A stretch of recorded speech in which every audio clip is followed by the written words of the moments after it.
Well, turns out Mom was right. It really is that damn phone.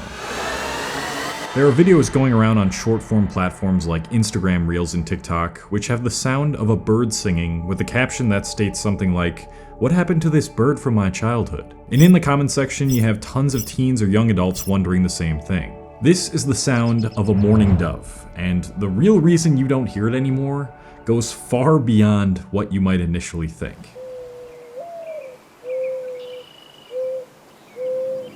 I remember what it was like to wake up early on Saturday morning. The spontaneity of the day, not knowing what I'd get into or whether my mom had made plans for us, and the dependable cooing of the morning dove that never failed to perch itself outside of my window. It doesn't make much sense that I wouldn't hear the sound of this dove in the present day. After all, I still wake up near my window and it's not like they've gone extinct, so there must be something else we're all missing. What I really think it is a certain essence within childhood that we managed to lose by becoming increasingly more wired in.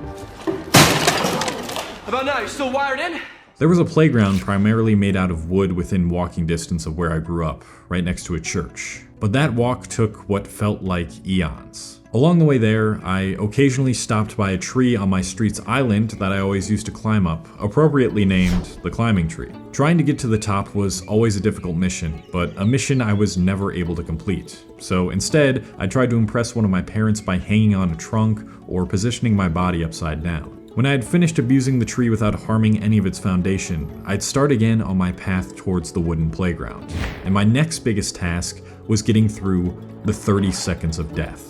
It didn't inherit this name until I became a young teenager, but this inescapable 30-second stretch of sidewalk had an ominous feel to it, produced by these skinny, leafless branches that curved above your head and creaked like an old door that needed some WD-40. A friend of mine who used to walk to my house several days a week would often have to brace this path at night when the streets were desolate, which eventually gave him the inspiration to coin the path's name. And I too would always quicken my pace during this harmless but shiver-inducing expanse, even as a kid, and I wasn't too sure why I was doing it. Branches, buildings, cracked sidewalks, cars buzzing by, and curbs to try balancing on. The walk to this playground was anything but boring, and when I finally made it to the playground, my curiosity and excitement would begin to peak. What you might notice about this part of my childhood is how much imagery I was able to conjure up through something as simple as a short walk. And you might be inclined to think that I'm able to recall these memories in this manner because I was a kid, and the way I described things is the way that kids see the world. Without little to any predispositions about the world and how it works, children carry with them this sense of play, awe, and wonder with almost everything they come in contact with. I didn't see a tree planted on an island in the middle of the road on my street.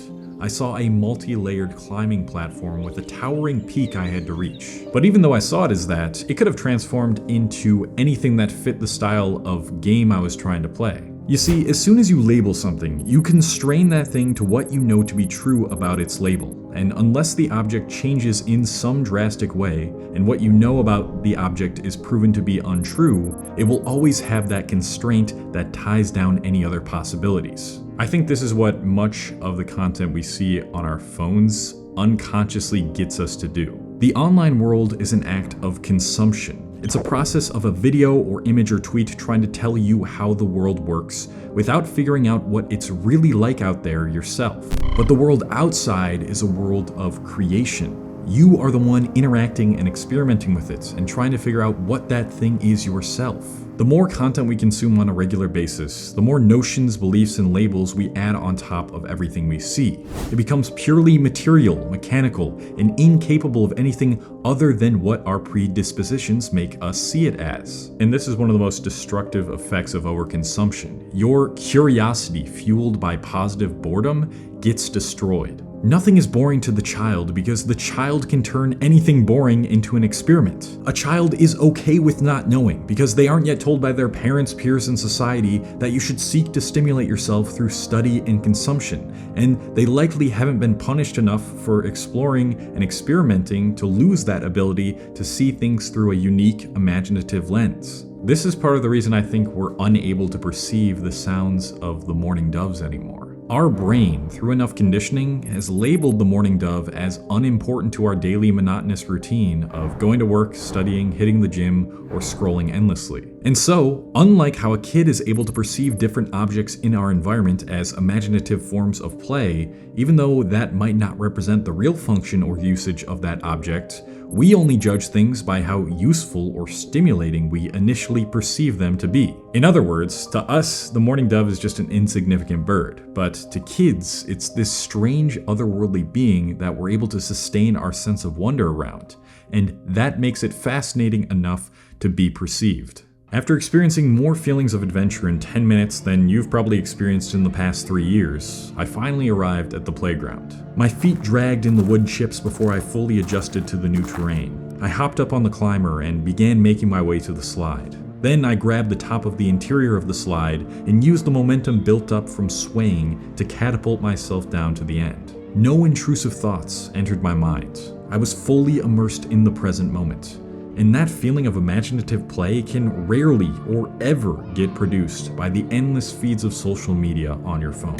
But perhaps what fascinated me the most about this playground was the sandbox. In a sandbox, there are no rules. It's up to you to create whatever you possibly could with materials you're provided. And I believe a sandbox and the lack of perception of the mourning dove are intimately intertwined. Previous conceptions of a sandbox don't really matter. You can know a sandbox is made of sand, but you don't have to follow a set of guidelines in order to make something that can be considered valuable. What mattered was that you constructed something that nobody else could replicate and satisfied the enjoyment of the moment. Each of these parts of my creations in the sandbox were made of smaller subparts I had to form an explanation for in my head. I was by no means an expert at sandboxing, but that isn't what made it worth looking at and listening about. What made it worth it was the fact that I had alchemized something that had once only existed in my head and created an entirely new world with its own set of systems and properties. "What's that, Cole?" my mom asked. I responded with, "This is the lair of an old man that attacks the village of Skaba." My mom chuckled but gave me the space to continue. "This old guy, he torments the people in the village by stealing their eyebrows, and the only way they can escape is by hiding in this tunnel I built." Coming up with this kind of stuff is really only possible when you go through the process of deconstructing the world around you and taking the bits and pieces and reforming them in an unconventional way. In the sandbox, I was chasing novelty through deconstruction and creation. And I honestly think that's what a lot of us are chasing on social media, but in a much less interactive way. People crave the novelty they once experienced as a kid. The type of content that completely reframes the way they see something and breaks the rules or does the opposite of what every other creator is doing. It induces a feeling in ourselves that we haven't experienced since we were a kid on the playground. But the problem with viewing these content anomalies all the time is that this content we're consuming was not by our own doing. We are not the ones removing our preconceived ideas and notions, deconstructing the world around us, and molding it into our own creation. We are just consuming someone else's process of doing that. And I believe that's holding back not only your creative potential, but also your contentment with your daily life. Within each of us is this inner world of play, awe, and imagination that is separate from what everyone else's inner world looks like. And you can tap into that again, just like when you were a kid, when you remove your tendency to conform. And you do that by removing the habit of overconsuming. The truth is, you still have access to everything in your mind and reality that you had as a kid, but with even greater potential. You're probably at the very least 13 or 14 years old watching this video with a larger brain and more ways to utilize it. So disconnect for a while each day. Remove any preconceived notions about what you see out in front of you and what you're feeling in this moment. Reconnect with that sense of childlike wonder that you lost somewhere along the way. Deconstruct the world around you and view it as a massive playground full of different ways of interacting and tinkering with its elements to create something that makes this sandbox game of life more enjoyable. Sit with this world, observe the way it works, and use the ways you've experimented with real life to draw your own conclusions about the truth behind things, and realize how often those truths are subject to change. Then compare that with what you're being told online and refine the construction of reality to produce better results for yourself and others. Life didn't stop being an experiment when you stopped being a kid. You just forgot where you placed your test tubes and beakers. And when you've done this for long enough, and you can be curious enough to ask why and find your own answers, you might just find that your ears start to perceive the sound of the mourning dove once again.